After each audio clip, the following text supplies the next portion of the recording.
스티븐, 잠깐 할 말이 있는데. 왜? 무슨 얘긴데? 그게 말이야, 우리 집에서 강아지를 키우면 어떨까? 고향에 돌아가는 친구가 있는데 키우던 강아지 때문에 고민을 하더라고. 뭐? 우리 집에서 강아지를 키우겠다고? 안 될까? 집에 돌아왔을 때 강아지가 반갑게 맞아주면 기분 좋을 것 같은데. 그건 좀 그런데. 강아지 배설물이나 털 때문에 집이 지저분해질 거고, 강아지가 짖기라도 하면 다른 집에도 방해가 될 거야. 그건 걱정 마. 내가 알아서 깨끗이 청소도 하고 짖지 않게 훈련도 시킬게.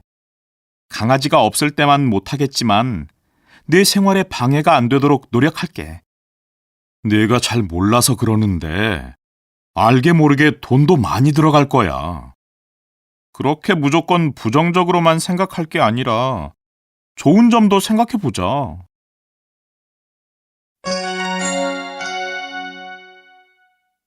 다음은 동화의 일부분입니다. 잘 듣고 맞는 답을 골라보세요. 어느 날 시골 마을의 한 농장에 동물 4마리가 모여 앉아 자신들의 생활에 대해 이야기를 하고 있었습니다. 먼저 말이 흥분된 목소리로 말했습니다.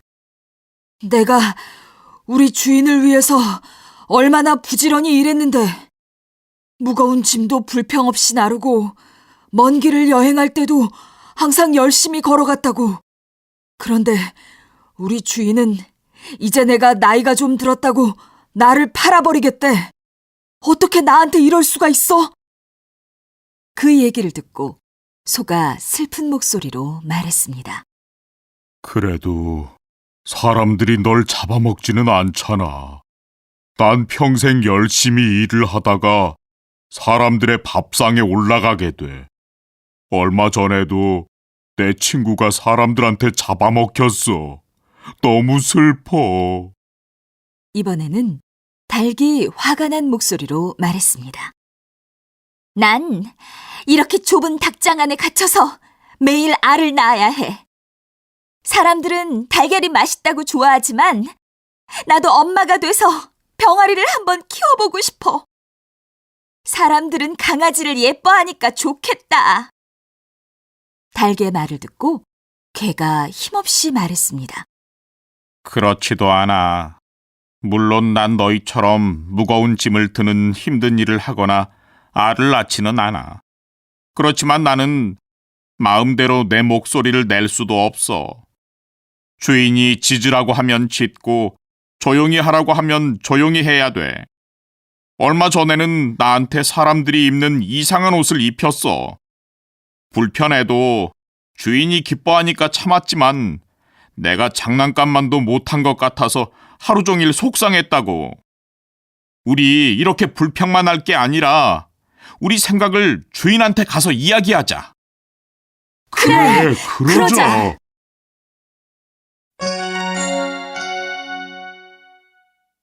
다음은 동화의 일부분입니다. 잘 듣고 맞는 답을 골라보세요. 어느 날 시골 마을의 한 농장에 동물 4마리가 모여 앉아 자신들의 생활에 대해 이야기를 하고 있었습니다. 먼저 말이 흥분된 목소리로 말했습니다. 내가 우리 주인을 위해서 얼마나 부지런히 일했는데 무거운 짐도 불평 없이 나르고 먼 길을 여행할 때도 항상 열심히 걸어갔다고. 그런데 우리 주인은 이제 내가 나이가 좀 들었다고 나를 팔아버리겠대. 어떻게 나한테 이럴 수가 있어? 그 얘기를 듣고 소가 슬픈 목소리로 말했습니다. 그래도 사람들이 널 잡아먹지는 않잖아. 난 평생 열심히 일을 하다가 사람들의 밥상에 올라가게 돼. 얼마 전에도 내 친구가 사람들한테 잡아먹혔어. 너무 슬퍼. 이번에는 닭이 화가 난 목소리로 말했습니다. 난 이렇게 좁은 닭장 안에 갇혀서 매일 알을 낳아야 해. 사람들은 달걀이 맛있다고 좋아하지만 나도 엄마가 돼서 병아리를 한번 키워보고 싶어. 사람들은 강아지를 예뻐하니까 좋겠다.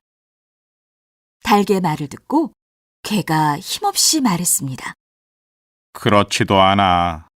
물론 난 너희처럼 무거운 짐을 드는 힘든 일을 하거나 알을 낳지는 않아. 그렇지만 나는 마음대로 내 목소리를 낼 수도 없어. 주인이 짖으라고 하면 짖고 조용히 하라고 하면 조용히 해야 돼. 얼마 전에는 나한테 사람들이 입는 이상한 옷을 입혔어. 불편해도 주인이 기뻐하니까 참았지만 내가 장난감만도 못한 것 같아서 하루 종일 속상했다고. 우리 이렇게 불평만 할 게 아니라 우리 생각을 주인한테 가서 이야기하자. 그래, 그러자.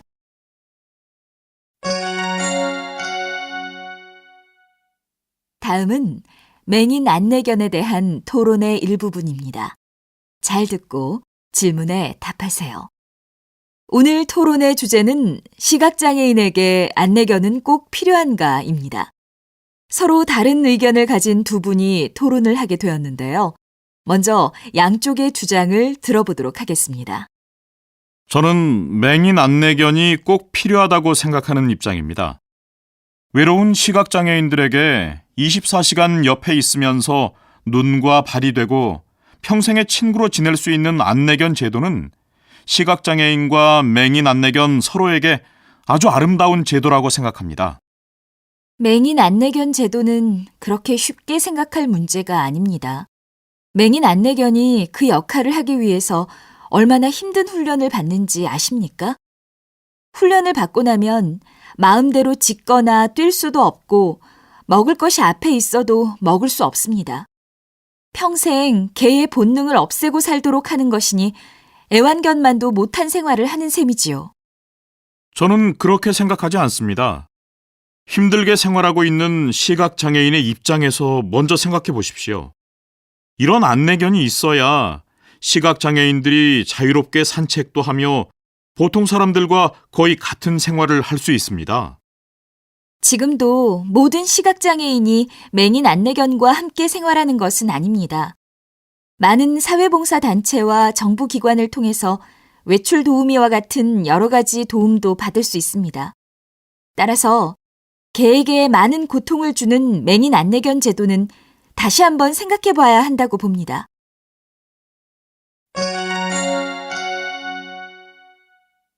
다음은 맹인 안내견에 대한 토론의 일부분입니다. 잘 듣고 질문에 답하세요.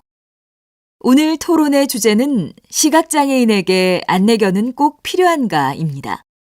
서로 다른 의견을 가진 두 분이 토론을 하게 되었는데요. 먼저 양쪽의 주장을 들어보도록 하겠습니다. 저는 맹인 안내견이 꼭 필요하다고 생각하는 입장입니다.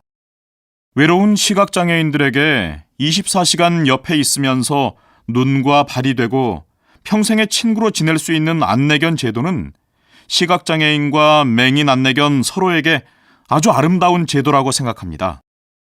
맹인 안내견 제도는 그렇게 쉽게 생각할 문제가 아닙니다.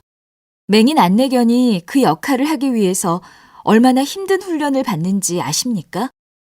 훈련을 받고 나면 마음대로 짖거나 뛸 수도 없고 먹을 것이 앞에 있어도 먹을 수 없습니다. 평생 개의 본능을 없애고 살도록 하는 것이니 애완견만도 못한 생활을 하는 셈이지요. 저는 그렇게 생각하지 않습니다. 힘들게 생활하고 있는 시각장애인의 입장에서 먼저 생각해 보십시오. 이런 안내견이 있어야 시각장애인들이 자유롭게 산책도 하며 보통 사람들과 거의 같은 생활을 할 수 있습니다. 지금도 모든 시각장애인이 맹인 안내견과 함께 생활하는 것은 아닙니다.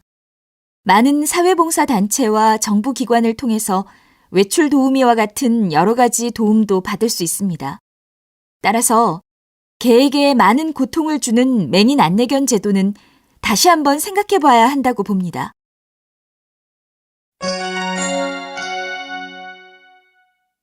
들어보세요. 어느 날 시골 마을의 한 농장에 동물 4마리가 모여 앉아 자신들의 생활에 대해 이야기를 하고 있었습니다. 먼저 말이 흥분해서 큰 소리로 말했습니다.